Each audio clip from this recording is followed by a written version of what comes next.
Conozcamos a nuestros 10 jugadores de hoy. Comenzamos con Bob McCann. Sinceramente, nada que decir sobre Bob McCann, ningún recuerdo sobre él, tan solo a través de la foto decir que tenía casi más aspecto de jugador de fútbol americano que no de jugador de baloncesto. Vamos a ver la parte trasera. Vemos que era un jugador muy físico, cosa que ya nos indicaba la foto, y que había tenido contratos de 10 días por lo que vemos en los Mavericks y una breve estancia en los Pistons en la 91-92, de manera que era un jugador que alternaba NBA con CBA, sobre todo jugando en CBA. Ni poco más que decir sobre McCann. Así que pasamos a nuestro segundo jugador de hoy, que es Reggie Smith. Prácticamente el mismo caso que McCann. Vemos que era un jugador interior, lo vemos ahí peleando en el poste, pero ningún otro recuerdo sobre Smith. Y teniendo en cuenta que su temporada rookie iba a tener lugar en los Blazers, creo que no le fue especialmente bien. Vemos que en la Universidad de Texas Christian University había conseguido unos registros bastante buenos, tenía registros récords en rebotes y tapones, pero eso después no se tradujo en una trayectoria prolongada en la NBA. Vamos con nuestro tercer jugador a ver si sube un poquito el nivel, y sí, lo hace. Aquí tenemos a Vinny del Negro, el base que hizo historia en los San Antonio Spurs, compartía minutos con Avery Johnson, jugador, ya sabéis, de ascendencia italiana y que de hecho antes de triunfar en la NBA lo hizo en el baloncesto transalpino. Y vamos a ver la trasera. Vemos que ya había jugado esas dos temporadas en Italia con unos registros espectaculares, registros que le hicieron volver a la NBA. De hecho, sus dos primeras temporadas en Sacramento tampoco estaban especialmente mal. Veis que en su segunda temporada en Sacramento rozó los 10 puntos por encuentro. Y proseguimos, vamos con el tercer jugador de hoy. Y tenemos por aquí en la segunda tarjeta que nos aparece a Robert Pack. Lo vimos, creo recordar que en los Blazers, y ahora lo vemos en su estancia en Denver Nuggets, que fue más exitosa que sus temporadas, no recuerdo si fue una o más de una, en los Blazers. Ya sabéis, base escolta muy espectacular, con un gran salto, capaz de terminar las jugadas con mates espectaculares. Se me asemejaba un poco a Michael Finley, una versión un poquito más bajita de Michael Finley. Vamos a ver la trasera. Vemos que había jugado eso, una temporada en los Blazers. Como siempre, jugar en los Blazers era un infierno, y últimamente nos están saliendo muchos jugadores de Nueva Orleans. Anteriormente, en el anterior vídeo, vimos a Clyde Drexler, y ahora ha sido el turno de Robert Pack. Vamos con el quinto jugador de hoy, que es, vamos a ver... ¡Oh! ¡Increíble! Fijaos qué maravilla de foto. Esta foto vale su precio en oro. David Wood, con gafas protectoras incluidas. Muchísimo que contar sobre Wood. Ya sabéis, jugador que tuvo un gran éxito en ACB, especialmente recordado por los aficionados del Barcelona. Aquí lo vemos compartiendo equipo, entre otros, con Dale Ellis en los Spurs.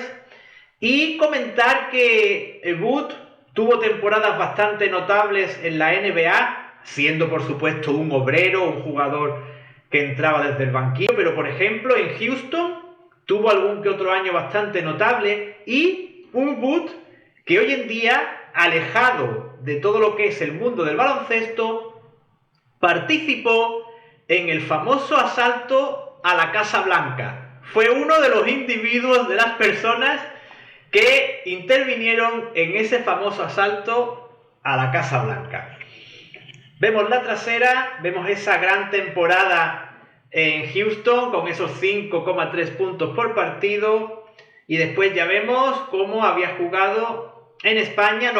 Es muy interesante que en la serie de tarjetas Tops le dé importancia a la trayectoria de los jugadores en otras ligas y en otros países, y en este caso nos comentan las estadísticas, magníficas estadísticas, que David Wood había tenido a su paso por la Liga ACB. Proseguimos con el sexto jugador de hoy, que es Rodney McRae, en su aciago paso por los Bulls que precipitó su retirada. McRae, lo recordaréis, era un escolta, más salero que escolta, pero podía jugar en esas dos posiciones. Muy bueno en lo defensivo y con una trayectoria muy larga en la NBA. Y que a su llegada a los Bulls sufrió, por así decirlo, el desprecio de Michael Jordan, y eso precipitó su retirada. Como veis, sus estadísticas en la NBA habían sido muy decentes, ¿vale? Las estadísticas de este alero, que sobre todo jugó en Rockets, después también estuvo en Sacramento Kings, y antes de los Bulls había estado en los Dallas Mavericks. Y como os digo, su carrera termina tras su llegada a los Chicago Bulls. Veis muy buenos números en el aspecto reboteador, también buenas cifras en tapones, teniendo en cuenta que no era un jugador tampoco demasiado alto, con sus 6 pies 8 pulgadas.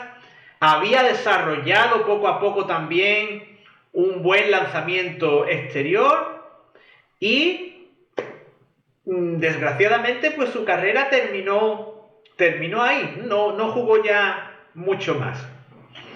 Continuamos y lo hacemos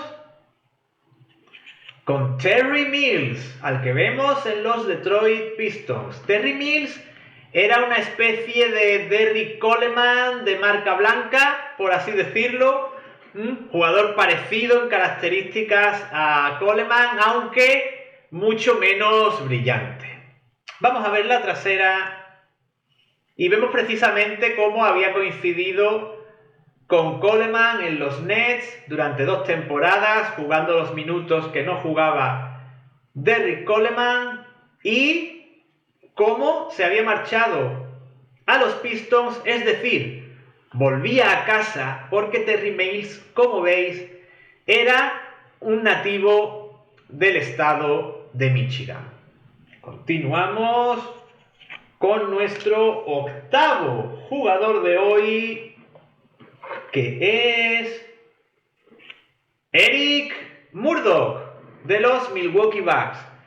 Me imagino que os pasa como a mí, que cuando oís el apellido Murdock os suena en la cabeza la sintonía del equipo A, y es el único Murdock o uno de los pocos Murdock que conocéis. Murdock fue un base de los Milwaukee Bucks que no tuvo un mal desempeño, sobre todo creo que más bien en sus primeras temporadas, y que vamos a ver la trasera para ver más datos. Su primera temporada no fue especialmente buena, pero creo, como os digo, que después fue ligeramente a más, sin ser una estrella, pero creo que tuvo una trayectoria de algunos añitos en NBA, como siempre tirando de memoria, que es lo que hago siempre para estos vídeos con las tarjetas de la NBA.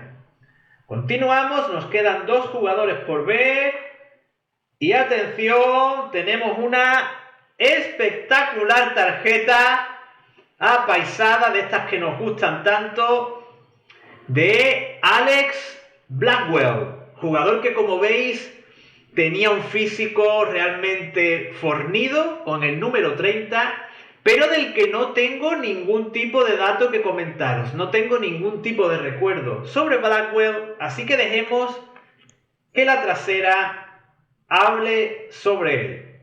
No había sido drafteado, aunque tenía unas estadísticas muy buenas que convencieron a los Lakers para contar con este alero, a la pivot más bien quizás por su físico, que había tenido buenas estadísticas, como os digo, en universidad, pero que después juraría que no tuvo trayectoria en NBA. Probablemente fuese carne de ligas europeas, lo cual tampoco recuerdo de ningún modo. Continuamos. Y nuestro último jugador de hoy es Jay Humphries. En esta foto con muy bonito color de Humphries cuando militaba en los Utah Jazz. Jugador notable, sin ser una estrella, pero mejor que la mayoría de los que nos han aparecido hoy, y que antes de los Jazz había estado en Milwaukee Bucks. No recuerdo si en algún otro equipo, así que vamos a ver la trasera. Y como veis, había comenzado su carrera en los Suns, en Phoenix Suns, donde tuvo 4 temporadas, 3 temporadas y media, que no estuvieron mal. De ahí pasó a Milwaukee, donde estuvo 4 temporadas y media y donde tuvo números muy buenos, llegando hasta los 15 puntos por partido, lo cual no está nada mal. También se prodigaba con cierta frecuencia desde la línea de 3, aunque su porcentaje no era especialmente bueno. Como veis, no era especialmente bueno, y en tiro de 2 tampoco era especialmente bueno, es decir, tiraba y lo que entrase, entraba, y en asistencias tampoco estaba mal, bordeando, si vemos todas las temporadas, estaría como en unas 400 por temporada, en algún caso llegó incluso a superar las 500 y 600 en una temporada, así que jugador notable y que era un buen fichaje para dar descanso tanto a John Stockton como al que en ese momento fuese escolta de los Jazz, o bien incluso para jugar de titular en los Jazz. Y este ha sido nuestro último jugador de hoy, que se va a quedar por aquí para la tripleta final, en la que vamos a tener a Jay Humphries, vamos a tener, por supuesto, a Vinny del Negro, y tripleta que vamos a culminar con el clásico, con el mítico, con el jugador ACB David Wood. Y estos han sido nuestros 10 jugadores de hoy, y estos que veis aquí, los 3 que he elegido para terminar. Y muy pronto os espero en nuestro próximo vídeo de esta colección Tops NBA 1992-1993. Muchas gracias por vuestra atención.